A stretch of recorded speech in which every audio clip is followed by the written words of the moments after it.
Welcome to Draft Sickos on the No Ceilings NBA YouTube channel and podcast feed. This is the show where we discuss everybody from the biggest of stars to the deepest of sleepers, and probably the only basketball podcast you've listened to in the last 2 days that's not talking about a certain trade. That's right. I'm talking, of course, about the Nick Richards deal from a week ago. Yes. I'm your host, Maxwell Baumbach, and I'm joined as always by the real star of the show, Stephen Gillaspie. Stephen, how are you doing this weekend? Maxwell, what a fun weekend.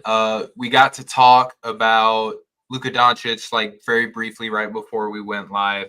Crazy trade. Jey Uso winning the Rumble. Yeah. I watched Moana 2 this weekend, and it was fantastic. Okay. It's very, very good. Not as it's a sequel, so it's not as good as the original, but still, it's really good. And there was a lot of good college basketball. I was watching some pro ball. My brother is live betting some hockey games and asking me my opinion on hockey for some reason. I never watched hockey in my life, but it's been a fun weekend, man. How about you? Nice. It's been good, man. Yeah. Hectic and then made worse by everything that happened in the world this weekend. I was at my friend's Royal Rumble party last night. I come home, I'm still wired, and then I fall asleep for a little bit. I wake up, I'm I'm going to look at my phone real quick. Bad idea. See the Luka Doncic trade. I'm now rewired. I can't fall back asleep. Got to move my workout to before the start of the show. And now I usually try to work out when my daughter's asleep. Now my daughter is watching me work out at home. She is counting down the squat reps that I'm doing, which is a bad idea when you have heavy weights. Insane weekend. Insane weekend. But I'm not injured. The basketball world will continue on, even in spite of some wild trades. And Jey Uso's going to WrestleMania. So it's a good weekend all in all. We've got some ball to talk about. Yes. We are going to start off talking. We've been kind of focused on guys at the top of the draft each week to start the show. That's what we do. Biggest stars, deepest sleepers. And we've got some really great sleepers this week. Very excited to get to some of those. So stick with us as we get into later parts of the show. But we are starting off talking about Baylor guard VJ Edgecombe, one of the most exciting players in college basketball. He is 6'4".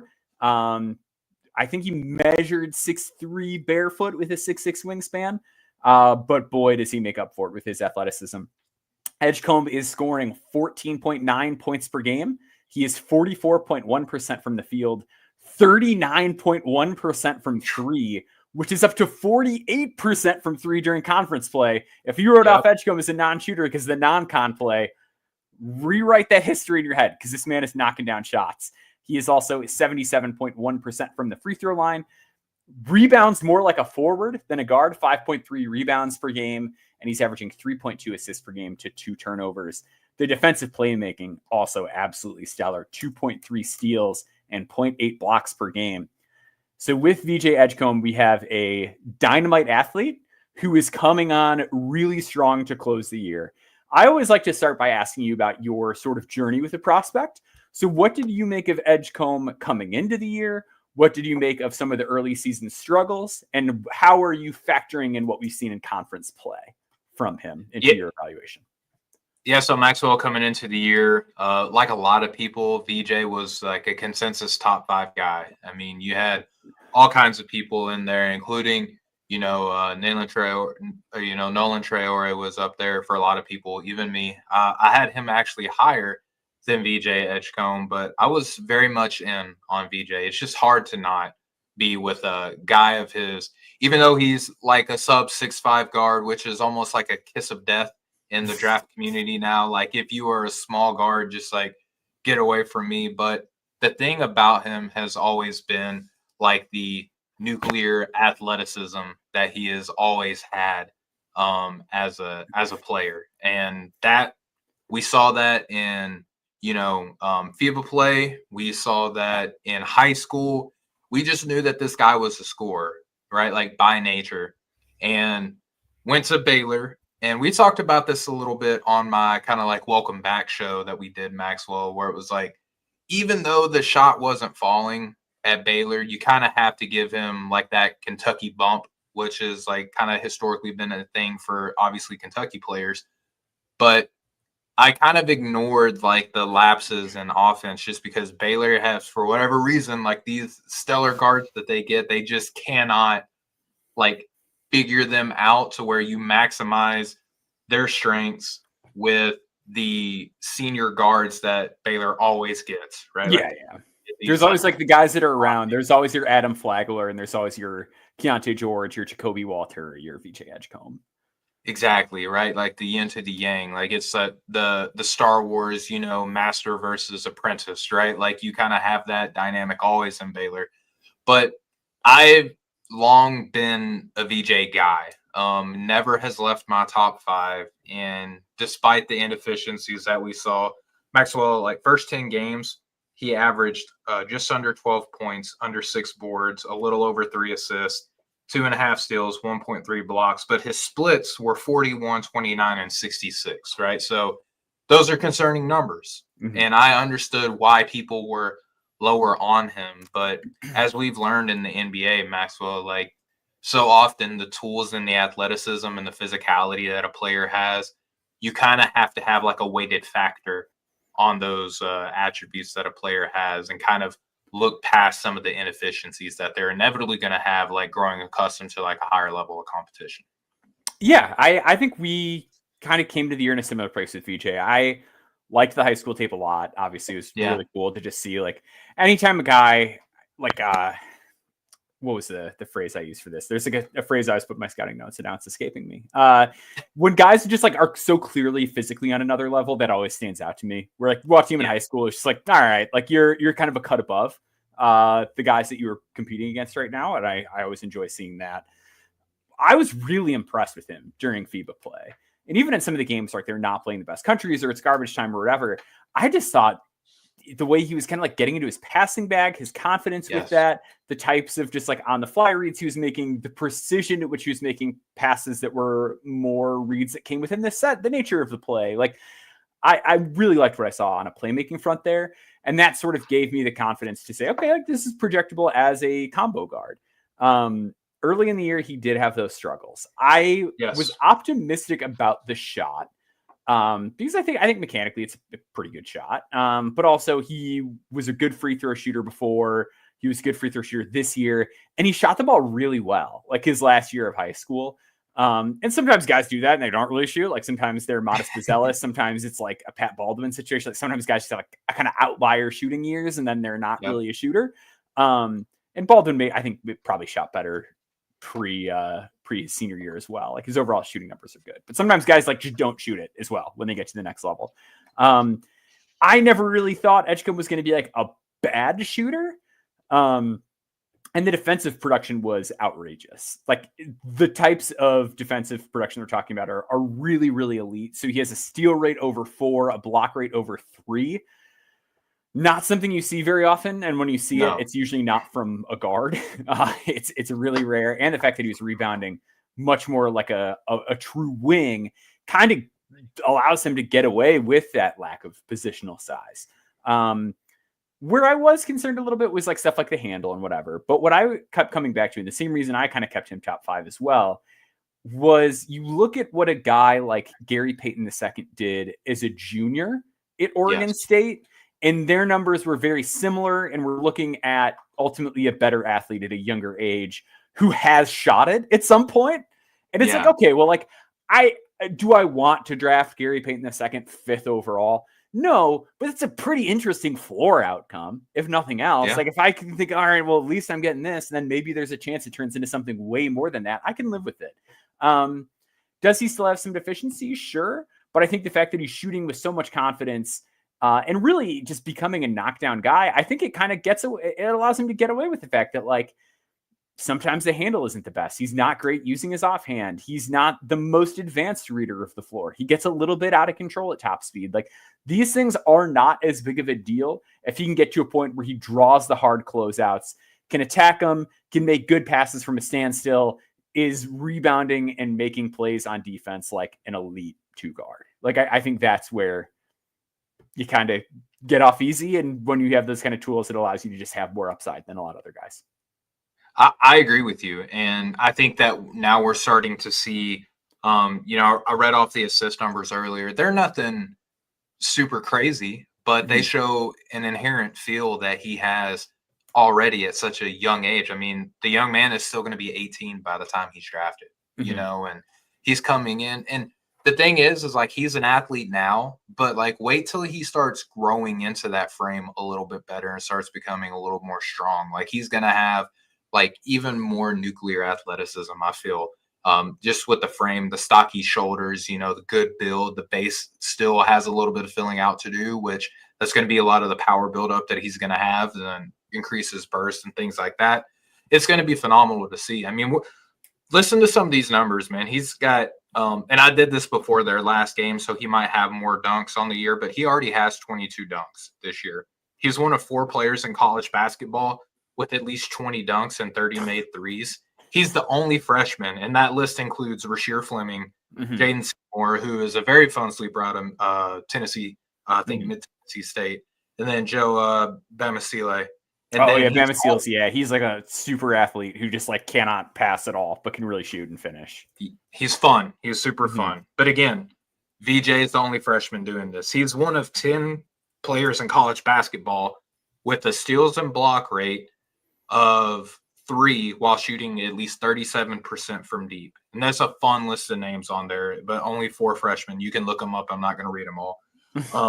But he also has the highest usage percentage out of all of those names as a freshman, right? So you're looking at someone who is heavily relied upon and produces at an insane level at a good school in a fantastic conference. And it feels like the trajectory is continuing to go up. And this is one of those things to where sometimes, you know, to quote Tyler Rucker, it just takes time. You have to look at the entire body of work. You can't just like look at percentages and then assume that you get a feel for how productive a player is going to be. Efficiency is just a portion of the scouting, right? And just a portion of the projection. But you're right. He have areas to improve on. Yeah. Like the way that you brought up the handle, I really love that, because it's functional enough, but I don't think he's going to be like a lead guy right now. But we've seen guys improve their handle as they continue to grow and get better, right? He uses his athleticism at a high rate. He has a nice lefty push shot in traffic. Like some of the notes that I took from the BYU game, which was a fantastic outing. One of his best games of the season. Yeah, he was really good in that game. Exactly. Like, and I put this out in the group. I was just like, the confidence, like the intangibles that go along with the VJ Edgecombe, like you can just watch him, and not once in that game did it feel like he didn't, like what he did was a choice that he made by himself. It was never like forced upon him, right? Like the game is starting to slow down, and like the confidence is fantastic. 6 of 8 from 3 on that game. He did a good job of like leveraging his rim pressure to create openings for others. Like when BYU would converge on him, attacking the basket, he knew exactly where he wanted to go with the ball. 5 assists, leading to 12 total points, and he hit a very clutch bucket in overtime, although Baylor went on to lose that game. Like he wanted the ball in important moments, and that's exactly what you're wanting whenever you're kind of separating prospects from, okay, he's an athletic guy, he can play a good role, to now all of a sudden he's transitioning into this role where you're like, I feel like I want to bet the future of my organization on him being a major cog in that machine. Yeah, I think the other stuff too is like, I tend to be cautious about late season leaps and being like, oh, well, like he's made 44% of his threes down the stretch, he's going to be a 44% 3-point shooter. Like, I'm not saying that, but I think the fact that like he's up to like 39, it's like, yeah, it's probably what he is. Like that is probably representative of the shooter that he's going to be. That's in line with his priors. Like that's what we're looking at. So I think we're both at the same time also being like, let's not totally over-index on like this late play. But I think your point about the game slowing down is so spot on. Like in that BYU game, what hit me was how much better he was at just quick, simple recognition when he got into traffic. Yes. Like so many of his turnovers, I feel like he gets deep into traffic. He doesn't quite react to what's going on around him. He picks up the ball. He gets swarmed. The ball's coming loose. And it just gets a little chaotic. Where in the BYU game, even when he was going left, like it just felt like, okay, there's the help. I know exactly where it came from. I'm hitting it to that open man, and then that's it. We can move on. The offense is still flowing, and that's it. And sometimes they get the assist, sometimes it just keeps the play going. But I am not going to turn it over because I didn't anticipate help, or because I wasn't ready for a dig, or because I, whatever. I thought that was his best game in terms of just like simple decision making. And the other kind of two swing skills I think that stand out are going to be his pull-up shooting. He's been pretty poor on pull-ups this year, 15.4% on pull-up twos, 28.6% on pull-up threes, 2 for 13 and 4 for 14. If he gets a pull-up shot, like it just makes him a much tougher recovery. And he can even do some of that, like that Trae Young, like fake pull-up stuff too, where like, you go into that. And then with his blow by speed, that could be a really nice tool to add to his bag if the pull-up shot gets there. And the other thing, which I'm really not sweating, is his layup touch at the rim in the half court. So he's 46% on layups in the half court. You're probably seeing that and going, oh, that's not good. For whatever reason, in the draft research I've done, that is just really common among guys who are super athletic. Like both of the Thompson twins, Jaylen Brown, like that is a really, really common trait. And it's something that tends to come around in those super athletes, is that they are so used to winning with their tools that I think they just tend to go a little fast at the rim in the half court.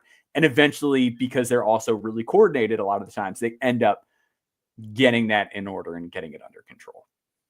And that's the improved strength that I'm talking about as well, right? Like we're looking at probably like the weakest version of VJ Edgecombe, which is crazy to say, right? Because he is already like at such an athletic advantage, but it's going to grow from wiry to more powerful, right? And we're seeing that with Men Thompson this year.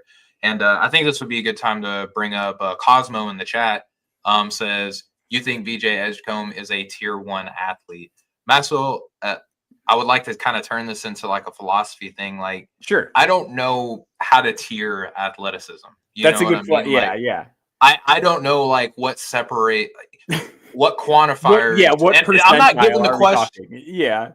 And I'm not trying to give Cosmo a hard time. Like, I legit, like, I'm wanting to know is like, he's not a Men. You just kind of know it when you see it. Yeah. Like, but even a Men, like, they talked about him being like a 99th percentile athlete. I watched him in person. I'm like, he's a very good athlete, but I don't I don't know if I could line up 99 other people, you know what I mean? And be like, indefinitely, he is better than all of those guys. You know what I mean? Like, I guess like personally as a scout, I feel like I can identify like above average athleticism, but it's like, and like, how do you, where it's like most guys just like don't move the way a man does. Like, I think exactly. And it's so tricky too, because it's just like it's running and jumping athleticism, or do you factor in like balance and coordination and things where it's like Luka Doncic has acceptable power and balance. So like Zach Edey has a really odd intersection of like power and cardio. Like endurance and conditioning. It's like a weird thing to try and define. I tend to just go with guys like Men. If you're asking me who's the most athletic, because it's like the weird flashy combination of like flashy run jump, but also like bizarre stop start and like power and other stuff. Like that's what I lean into. I think Edgecombe's like a little bit below that. Like, I don't think he moves as well. I don't think he has some of the like balance footwork kind of stuff that came a little bit more naturally to a Men. But like Asar is like a little bit of like a level below that. And I think like VJ is pretty close to that and has like a lot of the same warts that Asar had athletically. Now Asar was bigger, wasn't as good of a shooter. So, I mean, that's all different kind of stuff. But I would say he's like a very, very, very high level athlete. Like, he is not just like a good athlete. He is a great athlete. Exactly. Guys don't produce like this defensively and dunk that much when they're not great athletes. Yes, and it's not just all transition things, and I think that is kind of like something that you can look to and show as an indicator is like how often can they leverage their athleticism even in the most difficult spots to still be able to finish. You know what I mean? And like that's where I feel like VJ is kind of a plus dude in this class. I don't know, like we might be able to do another show later, Maxwell, where like who are the most athletic guys, or like kind of group people up. But I would say if you're looking for an athlete in this class who also has like one of the higher ceilings and weirdly enough, like a pretty safe floor outcome. I think that's what I keep coming back to is like, I think the whole year the floor has been safer here than people have acknowledged. Yeah, and the floor has been him still being in top 5 places while not being super efficient among most reputable draft outlets. You know what I mean? Like, yeah, it's kind of like the dirt sheets in wrestling, right? Where like people pretend like they know everything that's going on all the time, but then like you got like the level above the people who are connected, right? Yeah, like the dirt sheets of college basketball have like at the beginning of the year, and I saw it when I came in, like that's the fun part about dropping in and out when I do is like I have the perspective of kind of like seeing the dirt sheets, so to speak. And there were a lot of people who were like super duper out on VJ. And I came back and I was like, I don't know, man, like the film is actually still like really freaking good. Like I've seen him score and I've seen him do it efficiently, but even though he's like quote unquote bad, like he's still like one of the best defenders and one of the best athletes in this class. And that's not saying nothing. When we've talked so much about guys that are stars that play like role players and bench warmers, and like that's VJ. Like VJ's effort has never been something you could question at any point ever this year, regardless of how good or bad he's playing. Like there is a reason that he almost went to jail for what he did to Mark Few's son. and that is because he has a lot of heart and a lot of intensity, and he does not want to let you get one by him. And I respect that about VJ a lot too. So yeah, I'm really big on VJ. Top 5 now, probably. Where do you have him throughout the end of the draft? We just did boards, and I don't even remember. We did. He's in a tier for me of like basically like 2 through 4 is a tier for me at this point. Whereas I have him 4 right now. I have him obviously behind Coop. I have him behind Coop. I have him behind Dylan. I have him behind Ace, which so I've got him put him behind Ace as well because I have Kasparis in there still too, which like Kasparis I have I think slightly. At like 6 or 7 now. Yeah. So that's where I'm at with him. We're going to take a quick break, and then on the other side of the break, we are going to be talking about 2 really interesting players. One who struggled to meet expectations, but is now turning around. One who is exceeding expectations. That is Hunter Sallis and Jacksen Moni. So stick with us. We'll be right back.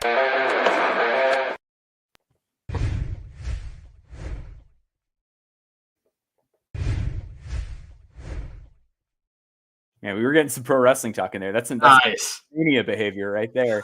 That's got to be Kane. We are going to talk about Hunter Sallis. Sallis is a really interesting player. Like, you want to talk about a prospect journey. This is a guy that I was totally out on, pretty in on, totally out on again. Now I'm kind of agnostic, so I'm going to ask kind of you. Let me make a case on him. Yeah, so just to give the rundown for people who are either newer to the draft space or just dropping in now. Sallis around 6'4", 6'5", long arms. I think there's like a 6'10" wingspan on him out there. Playing at Wake Forest, classic high usage prospect, which you like to see, 18.3 points per game, 47.5% from the field, 30.7% from 3 after going 40.5% from 3 last year. He is 82.7% at the line, 4.6 rebounds per game, 2.5 assists to 2.5 turnovers, 1.2 steals, and 0.5 blocks per game for Hunter Sallis. Steven, you have been a Hunter Sallis guy for quite a long time. I've like waxed and waned on him. I'm still kind of waning. I know he's been better lately, but give me the pitch. Why should I be excited about Hunter Sallis? Let me help. So he's a senior guard, 6'5", 198 pounds listed, 22 years old, draft year. Okay, so those are some negatives to some people. Hunter Sallis is a victim of being on the team that he's on. And let me explain. The last 6 games, Wake Forest as a team outside of Hunter Sallis has shot 37.8% from the floor. Hunter Sallis in those bad. If you're not an analytics guy, that's a bad number. But wait, there's more. Hunter Sallis in those same 6 games has shot 51.7%. He is the life force of this team. He is shooting 30.7% from deep on 8.6 attempts per 100 possessions, as you touched on earlier.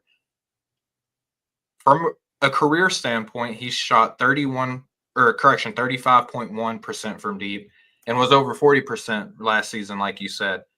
No one on this team, Maxwell, that has a minutes percentage of 40% is shooting at or over 34% from deep. the defense can absolutely sell out on Hunter Sallis. He has an assist percentage still of 17.1 and is taking very good care of the ball. And he is one of only 4 players on this team with an assist to turnover ratio of at least 1. One of only 4. And there's a lot of teams that have way significantly more than 4. That might sound like a high number. It's not. All right. If you watch the way that he handles the ball and attacks the rims, 14% of his shots come at the rim and he ranks in the 90th percentile. He can create his own shots. He's in the 87th percentile on dribble jumpers and in the 74th percentile in the mid-range. He ranks in the 94th percentile in the pick and roll. And even on this garbage team that he's on, he's still within the 80th percentile on pick and rolls, including passes, where Wake Forest, according to Bart Torvik, ranks 351st in three-point percentage. Maxwell, this dude is an incredible athlete. He's a competent and competitive defender. He has good and connective playmaking chops. He can shoot, and he can run guard sets and play away from the ball. He is 100% a first-round pick on my board, in spite of his team trying to make him look like he is not. He is hands down one of the most athletic, creative, and versatile scoring guards in this class who can pass despite what his team is trying to tell you, right? And he competes on the defensive side of the ball as well. I know that we've talked about this before on the show. Losing Andrew Carr as a pressure point within the flow of the offense, like, gutted this team. This team is – there is no other person on this team who can consistently, like, on a multiple game basis, like, be a reliable wingman to Hunter Sallis. And he is still putting up the level production that he is putting up on Wake Forest. Mm-hmm. The defense rests this case. So, yeah. So I am lower. I think I might be like the lowest in our collective on Sallis. I thought we were friends, Maxwell. I saw where you ranked him, and I was – I have him like just outside the second round. I do have a 2-way grade on him. I think, like, to be fair too, I'm also ranking a lot of guys that, like, I really don't anticipate to come out. Like, just in the era of NIL, like, there's a lot of guys I quite like that I do not think are. A lot of freshmen are drafted higher if they were to stay, and they're likely to not. Mm-hmm. Yeah. Where did that go? I believe I have him ranked either 26th or 27th on my board. And he just looks like a pro basketball guard to me, man. So I worry a lot about how functional any of this is at the NBA level. So part of it is like his frame and strength. Like, he does not get to the rim very often. And I don't think, like, I think part of it could be like, oh, it's like spacing or whatever. But, like, I also just don't think he likes to go to the rim. Like, he doesn't draw a lot of fouls, which, like, if we're talking about a crowded paint situation, like, should be easier. Like, he should be met with so much traffic and contact when he gets into that area of the floor that, like, he just, by sheer force of will, is getting to the free throw line. Okay, whoa, De'Aaron Fox to the Spurs, Levine to Sacramento. Okay, let's... I saw that. I haven't... All right. I don't know. Like, that's interesting stuff. I'm going to deal with this later. Yeah. I'm going to internalize this. Yeah, we'll get to this later, baby. So Sallis, I don't think I just don't like the process that he plays with as a scorer. He is so mid-range happy. So this year he's taken 36 shots at the rim and 96 pull-up jumpers. Like, I feel like he hunts the pull-up jumper and he's hitting it really well. Like, he's making 56.3% of them this year, but he feels so reliant on tough shot making to me. And that only gets harder. And that's also not going to be his role. Like, his role offensively, I think, is going to be much more similar to a player like Malik Monk, who I think is a better passer than him. And I think is also just like a smarter, savvier off-ball defender than him. And like maybe a better athlete too. Like, I just think a lot of the way Malik Monk was a freak as, yeah. Like, I just think the way he goes about his business is sort of a tricky projection for me. Like, I think his passing vision is very basic. Like, I feel like I rarely see him make advanced reads. I thought he made some developments to his handle last season. I feel like he's almost like stagnated a little bit there. Like, he's just not, he just can't win his way to the rim. Like, so much of it is just settling and tough shot making. And then when you play a team like Florida, where they're like bigger, they're more athletic. It's guys like Alijah Martin, who we'll talk about later. Like, but even a Walter Clayton, just guys that will get up in your grill and be physical with you. He had a really hard time getting where he wanted. And if he's not winning his way to the rim in college, I don't know that he's going to do it in the NBA. And as good of a shooter as he was last year, the overall sample, like he's still at 35% for his college career. So if we're talking about a guy who like ultimately is going to be like an average shooter that doesn't get all the way to the rim and is an okay decision maker, and he's not that strong, and the defensive production is like pretty good, but nothing to write home about, like 2 steal rate, 2 block rate. Like, I'm just not sure that he's a guy that, even if this clicks together, is someone that's like ever on more than minimums. And like, that's where I'm just like, I just don't know how much I want to prioritize this guy then. And I get that, Maxwell. And like, this is the type of prospect where, and you, to a certain degree, you say this with every prospect, but like, you have to put a certain amount of, dare I say, faith, right, in a prospect, because what you're saying is true, right? Like, if you look at the numbers, it's true. And I know you do your homework as well, but there are a lot of people who might just hear the thing and not go watch the thing, right? If you watch, like, the teams sell out on Hunter exclusively. Yeah, like, that is the game. Threes are unguarded. Like, a third of his, like, I think less than, like, it's like 20% of his threes are unguarded catch and shoots. Yeah, and if you look at like some of these other touch indicators that I know that you rely upon, man, like he takes like difficult shots like at a high volume, right? So if you look at, sometimes it's not the efficiency, but the volume. I know that you've preached this as well. Like he takes like tough shots almost exclusively because that's just the way that like the defense is game planned around him specifically. And he's still going out and producing at what I would call like a respectable clip. You know what I mean? Like that there is going to be someone who sells out hard on him defensively, and then the rotations are going to come and shade him hard because they're going to want him to be a lead playmaker and make crazy passes, which I like Hunter as like a intermediate level read playmaker, kind of capped. Like, to your point, I don't think that he's, floor bending passer or anything like that. But I think that he is a very capable passer.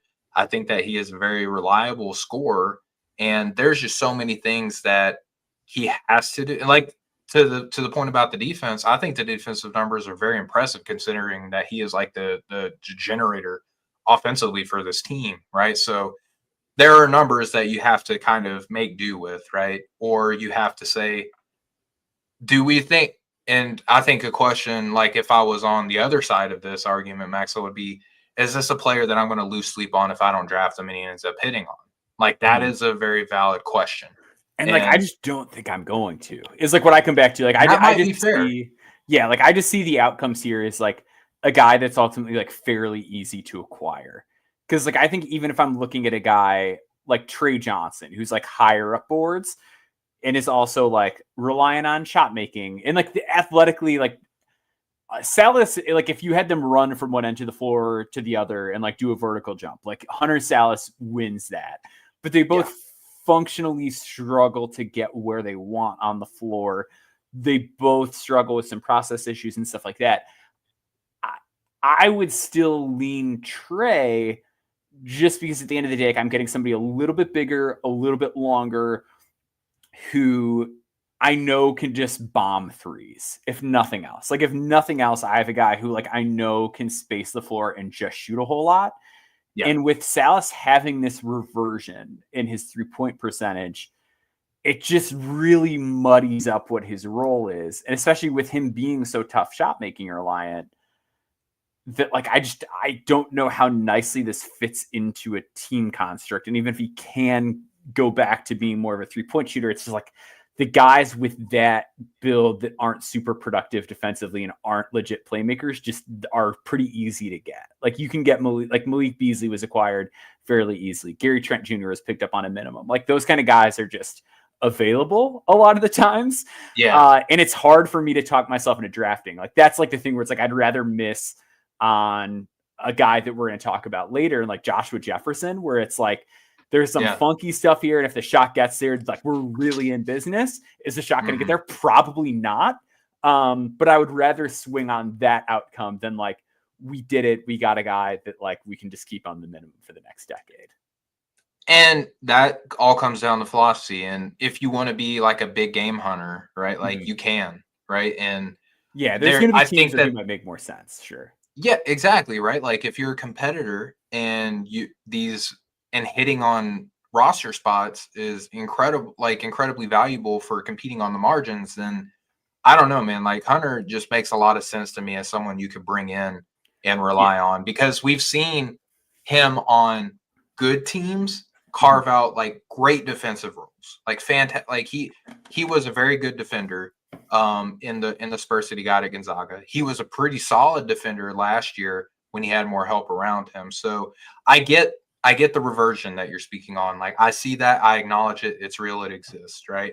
But I can't help but point out the fact that he can't be all 5 starters on the floor. And like I have an incredible amount of faith in a player that I have seen put in the work and do things like with better people around him. I'm going to trust that in the NBA, he's going to have better people around him. And I'm going to look at the things that he has done and is doing well. And I do think that those are incredibly valuable. And I think that with the length that he has, the defense that he has shown that he can play, like point of attack defense, I think can get there.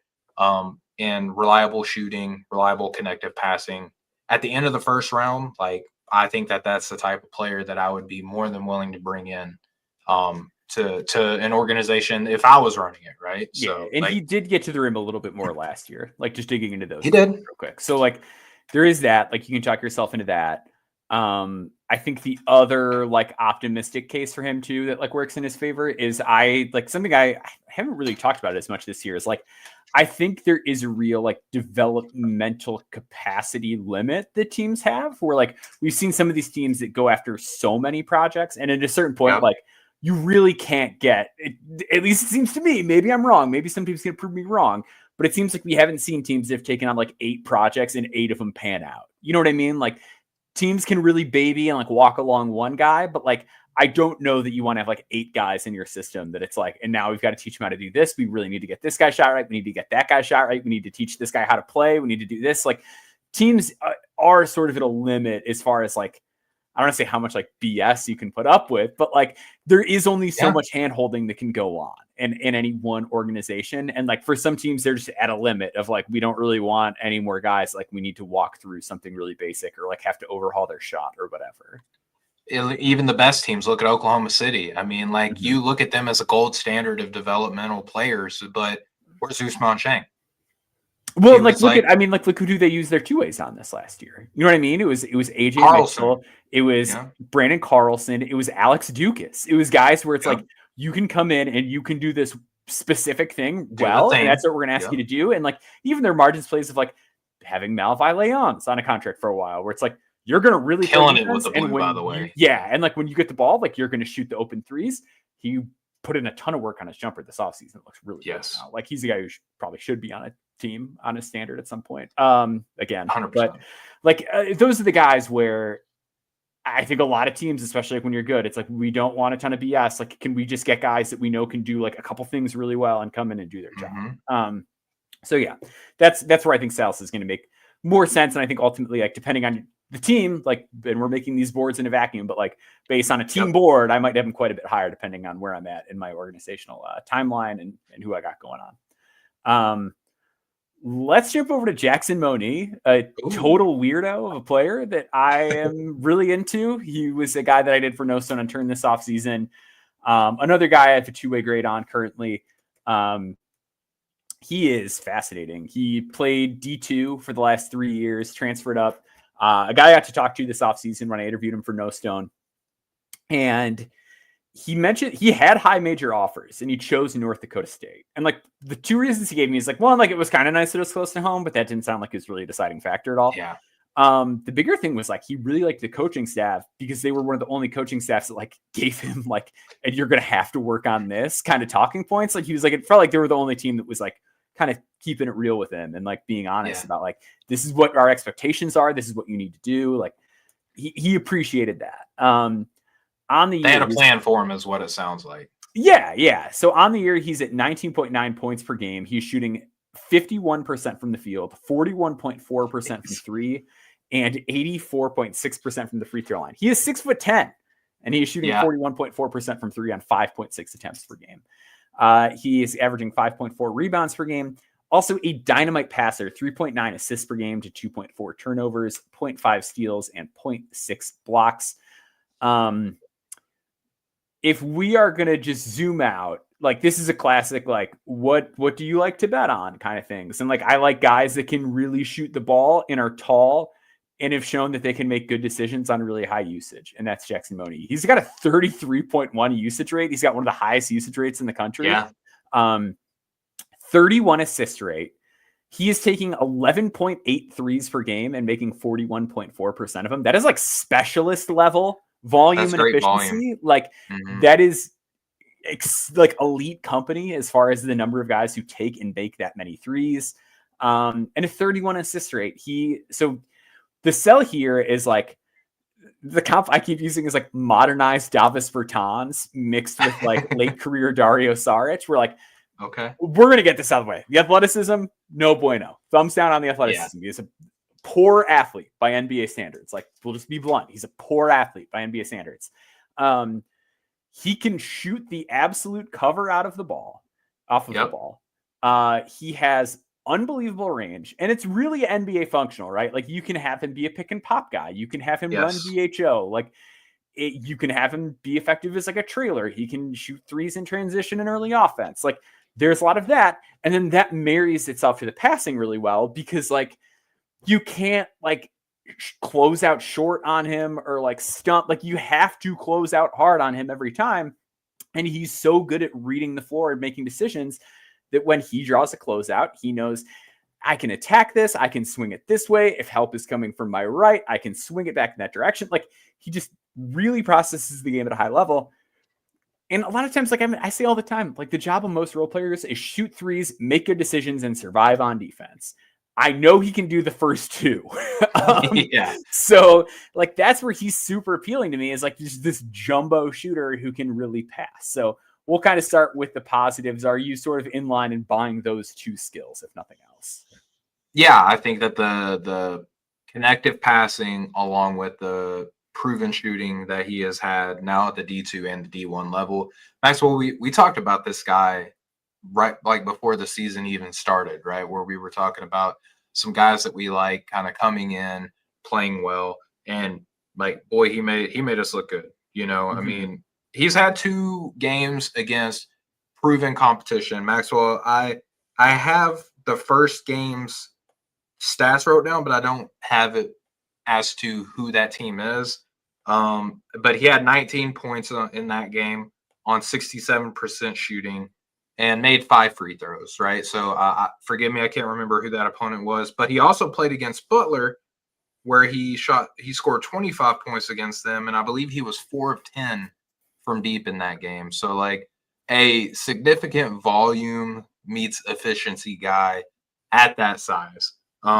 He's had 7 games of at least 5 assists, which is not nothing, you know, considering he's probably played, I think, like 20 to 21 games, something like that.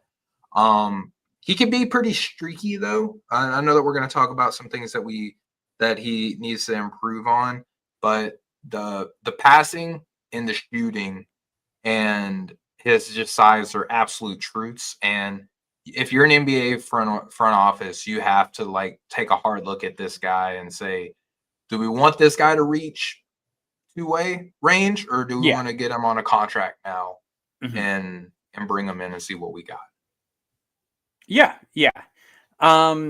I think that's a good way of looking at it. Sort of like a healthy approach as far as like what we've seen from him production wise.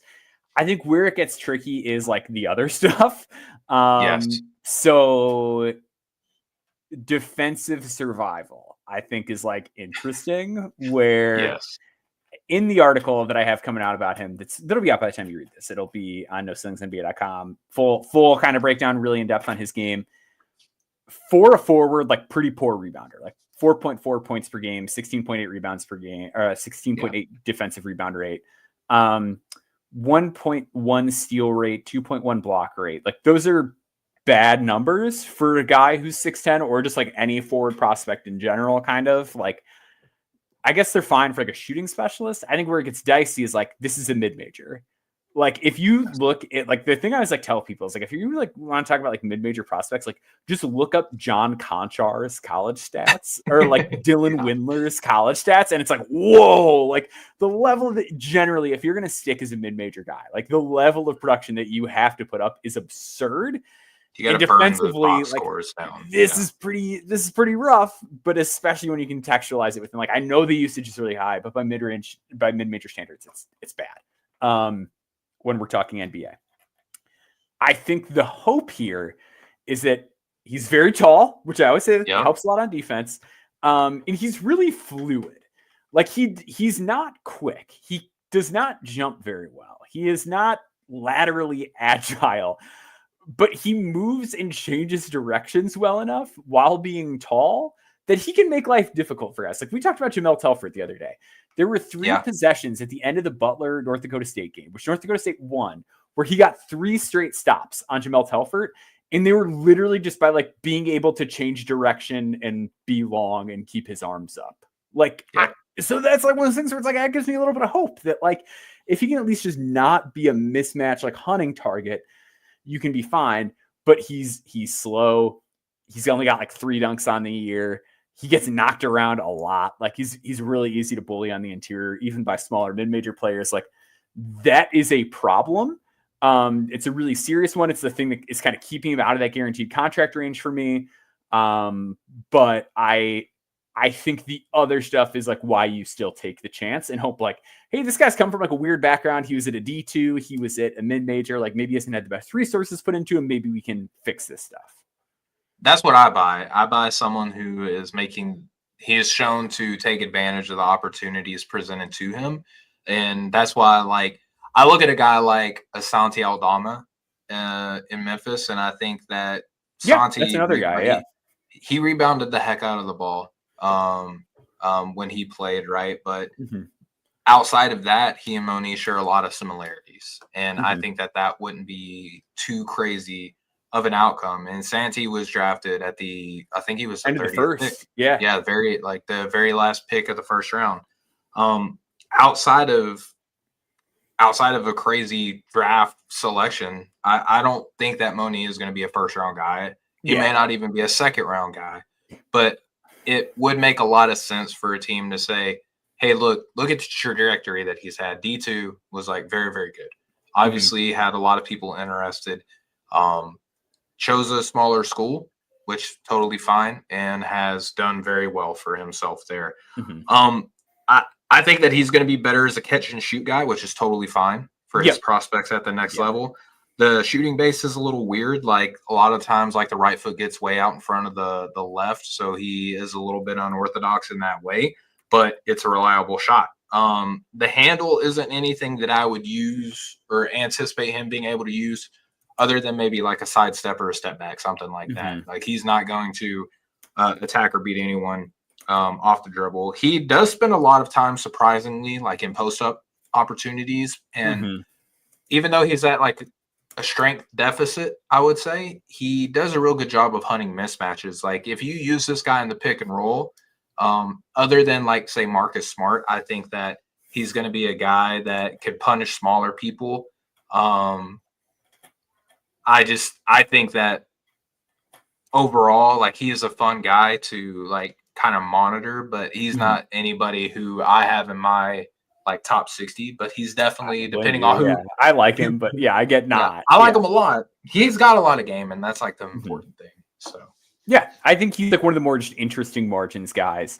And I think at a certain point, I just like to bet on really high usage and like really just outlier skill things. And I think the intersection of like height, passing, and shooting makes him interesting. But I also really liked Jake Stevens. And like, I love Jake. Yeah. Jake is like a good overseas pro. You know what I mean? Like, it's not like this is a player type I really like. And Jake was much stronger than Jacksen. And like, it didn't work out for him. Like, and I don't know, like maybe he's a guy that like comes back down the road just because teams love stretch fives and guys that can really pass the ball. Like, got to get stronger for him by any stretch. But like, like Jake was so much stronger than Jacksen was. Yeah. wasn't the best at getting up and down the floor, but like if it didn't work out for him, what's the case for Jacksen is like an argument that I think could realistically make. So he's an interesting guy. Yeah, very, very interesting, worth monitoring. We're going to take a quick break, and then we're going to get into our sickos, including some Joshua Jefferson propaganda. So stick with us. We'll be right back.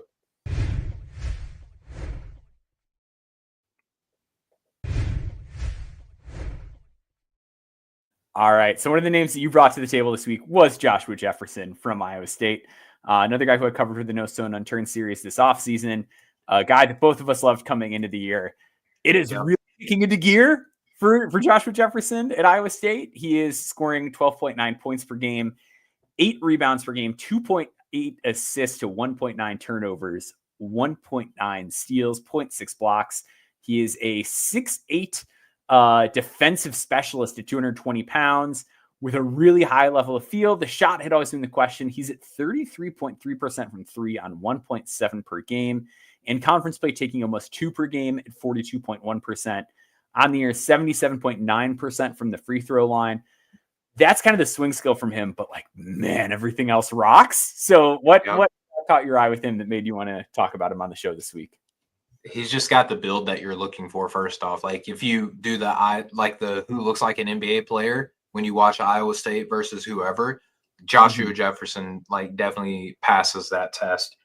You mentioned kind of the splits. The first 11 games, he only scored 11.5 points per game, almost 8.5 boards, almost 2.5 assists, 1.5 steals, and a half a block. But his splits were 54% from the field, which was good, but only 24% from deep. And you spoke to how well he's been shooting in conference play. He went 2 for 2 last night and scored 13 points. Like, this is not a guy, Maxwell, who is dominating box scores by, 20, 30 point. He's not Bennett Sturts or anything like that, right? Like, he's not putting up like 30-point heaters or anything like that. Yeah. But he is consistently a guy who is going to finish the plays that he is supposed to finish. He's going to generate extra possessions by either rebounds or defense. He is going to find open teammates. He's going to defend his tail off. And it looks like now he is growing as a shooter. The only question that I have for his projections moving forward, Maxwell, is as a junior, does he want to come out this year and be a second-round pick? Because there is real potential for him to want to come back as a senior, make good money in NIL, and potentially be a first-round guy. Like, Maxwell, I'm not even going to rule out the fact that he could be a late first-round guy this year, depending on way things shake out. But I'm a big fan of super connective guy. Like, he plays on a really strong team and plays a role on that really strong team, and that might be kind of like the knock is like he's not like the lead guy. Yeah. Exactly, because there's so many good guards on this team too. They got Sean Gilbert, they got Timon Lipsey, they got our guy Curtis Jones that we talked about the other day. But I feel like with the injuries that like Milan Momcilovic has sustained throughout the year, production for a really good college team hasn't dropped off, and that's been because of the play of Joshua Jefferson. Yeah, he's spectacular, man. The defense is awesome. Like, and I know it's like block and steal rates aren't crazy. Like 3.7 steal rate, 2.3 block rate is very good. Like he's a really good rebounder for a forward, but if you're like, that's not like anything crazy, I'm telling you, like this is one of those things where you watch the games. We talked about it during this No Stone pod. The amount of advantages that he just sort of stifles that don't show up on the stat sheet, where it's like a team, someone creates an advantage out of like a ball screen, and then they make a long skip pass and someone goes to attack a closeout. And like all of a sudden he just like puts the clamps on that guy and the advantage is dead, is something that happens all the time on the Joshua Jefferson tape. Like he is everywhere. He is super quick. His balance is unbelievable. He's like genuinely able to cover the positional spectrum because he is so strong and tough and moves so well. Like it's a pain to get anything done offensively when he is on the other side of the court. And then like there's like active passing stuff like we mentioned, but like there's like he could honestly be a hub of offense in the half court at times. Like I joked the other day on Twitter, he's like the king of the water polo pass. And I talked about it in the article I heard about him this summer. Like I've never seen a guy who just loves to just like palm the ball and just whip it to guys all the time. Really good passing with his offhand. Like hyper processor, pro size, excellent defender. The question is just, is he going to be a good enough shooter for his position? And like, yeah, I'll take that bet. Like I'll do it. I'm fine if he doesn't pan out. Like this is the kind of guy I like to bet on. It's like, and like all the other indicators, I know the usage isn't there, but like the other indicators are like, good enough free throw shooter, gets to the foul line a lot, does every other thing you could ask for. Like this is a guy who can make it in the league and be a real rotation player, even as a below average 3-point shooter, because he's going to give you everything else. Like I don't want to like get too worked up over this guy, but like, man, and I think it's time that like we start talking about him as a draft prospect. And I feel like who is the best prospect on Iowa State thing is like come up a lot. I don't think I think it is Joshua Jefferson. Like I just think he's the best guy. If we're talking, I agree. And sometimes we can get caught up by guards who are crazy good at shooting from deep, a la Curtis Jones. But Curtis, like Iowa State will win games when Curtis Jones is bad because of Josh Jefferson. Like, and that's a real thing. And I look at a guy who's playing in his rookie year already and a guy like Ryan Dunn for the Phoenix Suns, right? And the things that he's doing. I don't know why Joshua Jefferson can't do similar things as a pro. Yeah, like he's not the same defender, but like who is? You know what I mean? Like I get that. Yeah, like he just doesn't move the same way. But I think your point is like well taken that like when it's a guy where like you don't need to worry about any of the stuff, it's just the shot. And he's so much more skilled with the ball than Dunn that it's like, look, I get it. Like he is not going to block a bajillion shots or get a million steals, but like he's going to bring a really high level of defensive value to your team, and he knows how to play the game. Like you're not going to have to teach him and hold his hand and walk him through a million things. It's literally going to be, let's just get your shot right. You know how we always talk about like these unathletic kind of pudgy people, and we always put them in like a PJ Washington camp. Like I think Josh Jefferson could be like earnestly a PJ Washington. Yeah. Like the actual realization of a PJ Washington type player who PJ is not like a pudgy dude, you know, like by most NBA standards, but that's kind of like that was his knock coming in. I think Joshua Jefferson can kind of be like a similar type of a player because of just like how you talk about the processing ability, the strength, the overall awareness on the floor, and like how many boxes he checks. Like I'm going to bet on this dude to be a good 3-point shooter. Yeah.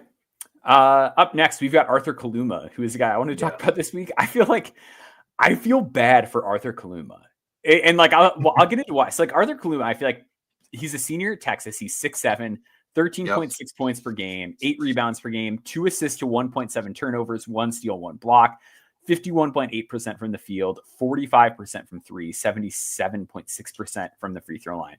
So Kaluma like has this late freshman season breakout campaign at Creighton. And the next year, like we're all like at no ceilings, like, oh man, like this guy's gonna be like a top 20 dude this year. Everybody was. A lot of outlets had him really high. Yeah. It does not happen. He kind of remains turnover prone. The shot gets a little better, but not really. He's still kind of clunky with his footwork. Yeah. The next year he transfers to Kansas State. It's like, all right, let's see how this goes. He shoots the ball a little better, but like the turnover stuff is still there. He's big and he's strong and he moves pretty well, but the defense still just feels like, why aren't you getting more steals and blocks? You should be a much more productive defender. Like, why isn't that happening? Like, Juan Tomlin's kind of nice, and I'm going to watch him and look at him a little bit more. Every year it was just like, man, I feel like we're close and like everything is just not getting better at the rate I want it to get. This year, I feel like it's happened. And nobody's talking about it. Nobody's talking about it. Because he's playing with Trey Johnson. I'm just kidding. Yeah, who's like, I mean, like, I get watching the game and being like, whoa, this kid is sick. He takes crazy shots and they go in. Arthur Kaluma this year has played with so much more poise. So the 3-point percentage is really high. Is he a 45% 3-point shooter at the NBA? No. The volume is like moderate for a forward. 5.7 per 100 possessions. It's actually down from last year. But it's fine. And part of the reason it's fine is because he has an excellent pump fake. Like everybody bites on this guy's pump fake for a guy who's like a pretty mid shooter. And has for years. Yes. Yes. Really great pump fake and so strong downhill. Like just fights his way to spots, gets to the free throw line a bajillion times. Really good at just like getting through guys and finishing at the rim. But just so much more poise. Like using real footwork to get the rim, adding dribble counters, not just wildly throwing the ball when he runs into help and turning it over, has a positive assist turnover for the first time in his career. And like has really figured out how to maximize what he's doing defensively. 2 steals, steal rate of 2, block rate of 3.8. Part of that is the scheme, allowing him to be a little bit more aggressive. But I think part of it is like, I don't know that the Arthur Kaluma of a few years ago would have even played with like that kind of intensity defensively. Like it just feels like it's all clicked and he hasn't really gotten the credit for it. At the end of the day, if you're like, well, I still don't know what the thing he hangs his hat on at the NBA level is, I get that. Like we're ultimately just talking about like a really solid forward with NBA physical gifts who can just do the job competently. Yeah. Like it's not the sexiest sell in the world, but I feel like his name never comes up anymore. And I wanted to change that because I feel like he's quietly had a really good season. I think that that's totally fair. Going back and watching his film, it is very obvious like how much like more consistent and efficient that he has become. And he is very confident playing in this Texas system. I mean, and they do have a very good infrastructure. Like playing next to Caden Shedrick, like you can do a lot of things defensively, and he's just going to kind of cover up a lot of your mistakes. But the connective ability really stood out to me watching the film. He's not just kind of like a black hole on offense where used to be when the ball touched his hands, like nobody else is going to see the ball. Like that's the end of the possession because Kaluma's got it. Now he's not that bad anymore. He's always been a really good rebounder. He's always been a really good hustle guy. He's given you a lot on the defensive end, and the 3-point shot looks like it's starting to come around. So to your point, with a guy who used to be in a lot of first-round conversations, like why on earth are we not giving this guy any sort of credit at all for the development that he's made? It's probably because it's taken him 3 teams to do it.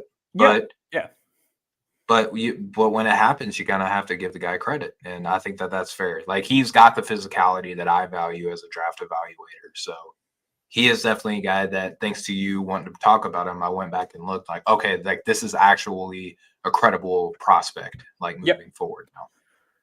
Up next, Alijah Martin from Florida, a guy that you've been really high on lately. Let's talk about him. What are you seeing here?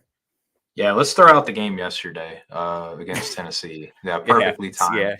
Yeah, it does. But, I mean, he's a 6'2", 210-pound, 23-year-old redshirt senior guard out of Florida, right? So I don't know why this guy can't be Patrick Beverley in a good way. I actually just saw on Twitter today that, like, he got suspended and his, like, international team, like, said that he's suspended indefinitely. Like, okay, cool, that checks. But imagine Alijah Martin comes in and gives you a lot of the same Patrick Beverley things without a lot of the headaches. Like, that would be good, right? He's been incredibly good against good teams. 17 points against Georgia, 22 against Texas, where we just talked about Kaluma. 18 against Tennessee the first go-round, and 26 against Kentucky. He's only had 2 games without a steal. Hasn't had a game without a rebound. And there's only been 1 game where he didn't hit a 3, and that was the first game of the season. He's had an assist in every game with the exception of yesterday against Tennessee. He's got 14 dunks on the year, 3.4 steals percentage, Maxwell. Positive rebounding numbers, positive passing numbers, gets to the basket. 26% of his scoring comes at the rim, where he ranks in the 87th percentile. And he's shooting 35% from deep on 12.7 threes per 100. And he ranks in the 84th percentile on dribble jumpers. So talking about a guy who is very good on volume, 3-point shooter, very athletically imposing for his position, and is a defensive nightmare too. He's shown you that at FAU, he's shown you now at Florida, which I think is like the best program in the SEC, that if you're going to transfer up and kind of prove your worth, like Florida is probably the team that I would choose if I was an athlete. He's just giving you a lot of great effort. I don't know why this guy can't be like the guard prospect that is just kind of hiding in plain sight. Yeah, I think he's really interesting. I always love guards at rebound, which is like one of those things he does. He's a dog, man. Like I feel like the phrase gets like thrown around a lot, and like like Alijah Martin like actually is like he loves big moments. He's super aggressive, super physical, especially on defense. Like really just loves to like throw his weight around, like big strong shoulders, big upper body. Like his like balance too. Like not one of those guys where like, he's so big that he can't move.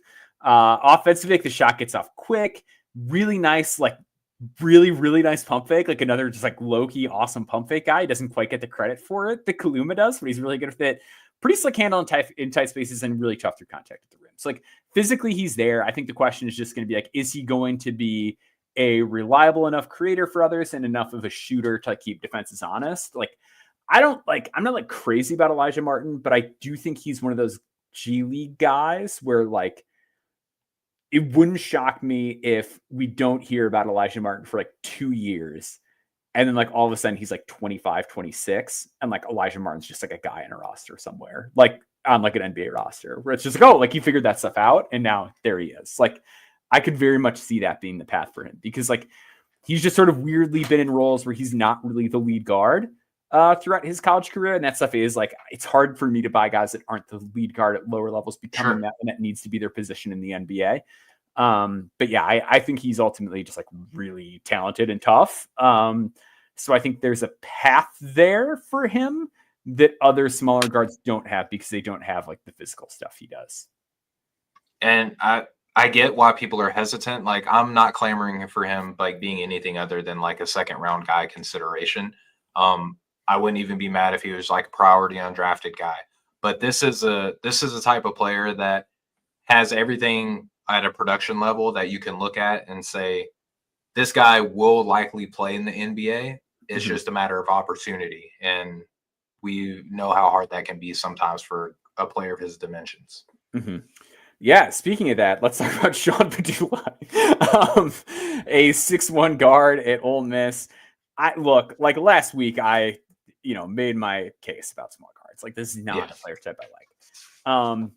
I will say, if we're gonna talk about small guards, I wonder why we don't talk about Sean Pedulla more. So he's 6'1", big game against Auburn yesterday. 29 points, 5 rebounds, 2 assists, 3 steals. Really productive defensively. So like steal rate of 4, 1.1 block rate, sort of a consummate table setter, really good body, like very, very strong frame. And also a great 3-point shooter, 40.3% from 3 on 10.7 per 100. I just like the idea of like, here's a guy who is big and strong and plays tough and can get steals, even if he's like not the best athlete in the world, but is just going to make life miserable for the other ball handler and then can really shoot. Like that to me, like we're talking about like the Patrick Beverly mold. Like this is another guy who I think can sort of get to that point where, there's a little bit more of the table setting. He's not the athlete Alijah Martin is. He's not particularly close to being the athlete that Alijah Martin is. But you are getting a ready-made shooter. You're getting somebody with a little bit more playmaking polish.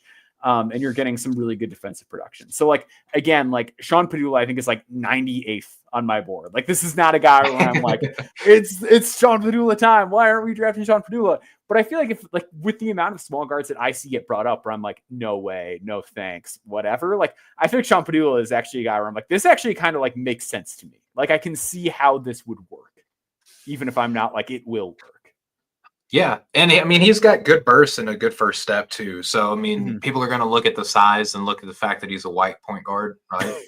And they're going to make assumptions, right? But he does a lot of stop and survey. Like that's kind of like one of the big things that I kind of don't like about his game is that he kind of like looks around. Okay, let me go.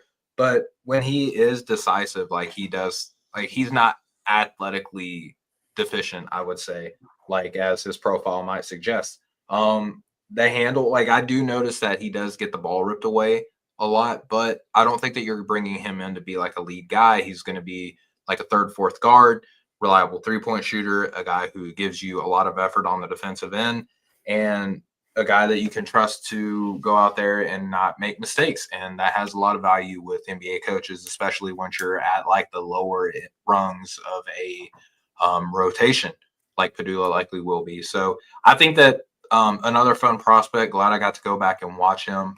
But to your point, like there's a lot of other players in consideration. Like, would I like him over Max Scholga? I don't know. No, you know what I mean? Yeah. So I don't know, but I think the guy with the similar stats who is 6'4", please.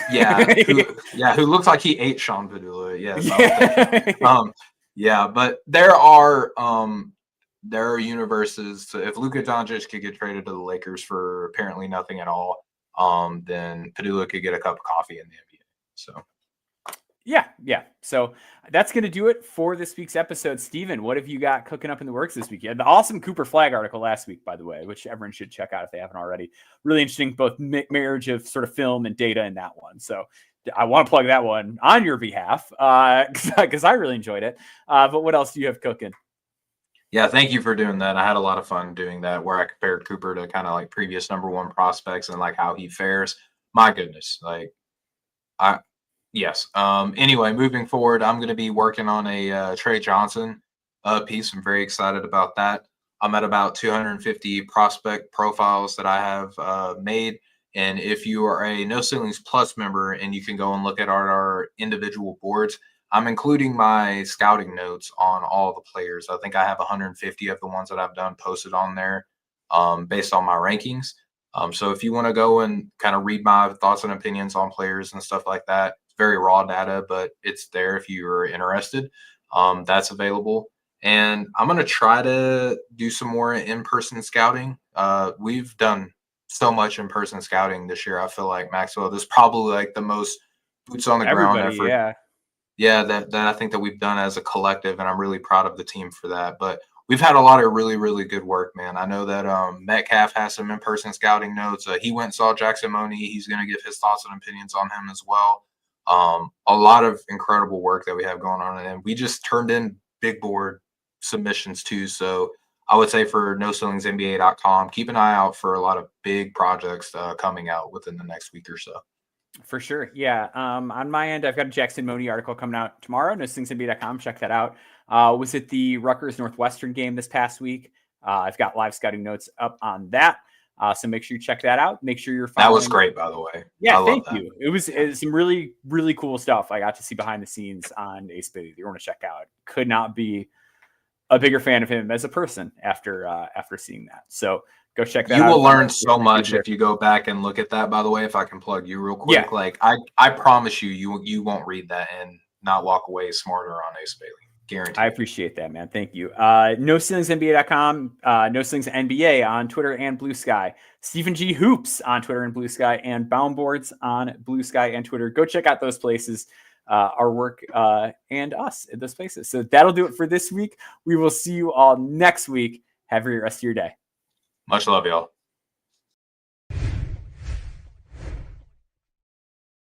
All right.